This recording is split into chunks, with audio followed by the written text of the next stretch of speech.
Halo semuanya, perkenalkan nama saya Bella Fiani dari Prodi Manajemen. Ingin menjelaskan secara singkat dan sistematis tentang dampak kebijakan harga dasar dan harga maksimum yang ditetapkan oleh pemerintah. Analisis ini didasarkan pada dua grafik, yaitu gambar 2.9 tentang dampak harga dasar pada pasar gabah di Kerawang dan gambar 2.10 tentang dampak upah minimum pada pasar tenaga kerja di Cianjur. Pertama, saya akan bahas tentang kebijakan harga dasar. Harga dasar adalah kebijakan pemerintah untuk menetapkan harga minimum suatu barang agar produsen tetap mendapatkan keuntungan yang layak, terutama saat harga pasar turun terlalu rendah. Pada grafik ini, garis biru menunjukkan kurva permintaan gabah dan garis merah menunjukkan kurva penawaran. Tanpa intervensi, pasar akan berada pada titik keseimbangan, yaitu saat jumlah yang diminta sama dengan jumlah yang ditawarkan. Namun, ketika pemerintah menetapkan harga dasar di atas harga keseimbangan, misalnya pada harga Rp500.000 per ton, maka terjadi kelebihan penawaran sebesar 500.000 ton. Artinya, petani ingin menjual lebih banyak gabah karena harganya tinggi, tetapi konsumen atau pembeli justru mengurangi pembelian karena harga naik. Dalam kondisi ini, pemerintah biasanya perlu membeli kelebihan hasil produksi tersebut agar harga tetap stabil dan petani tidak dirugikan.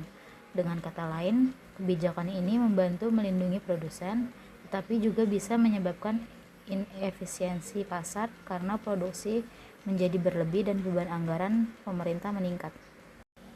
Selanjutnya, saya akan bahas tentang kebijakan harga maksimum yang ditujukan pada grafik upah minimum di pasar tenaga kerja.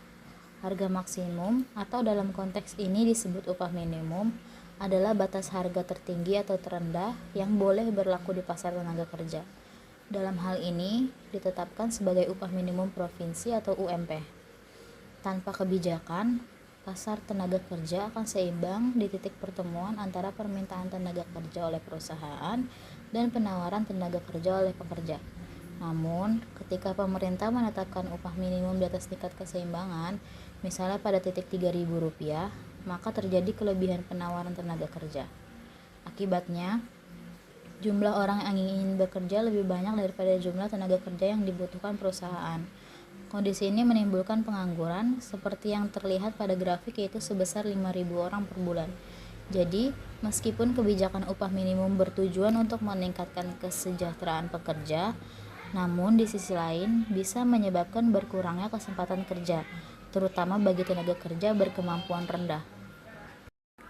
Kesimpulannya, baik kebijakan harga dasar maupun harga maksimum sama-sama memiliki tujuan sosial dan ekonomi yang penting.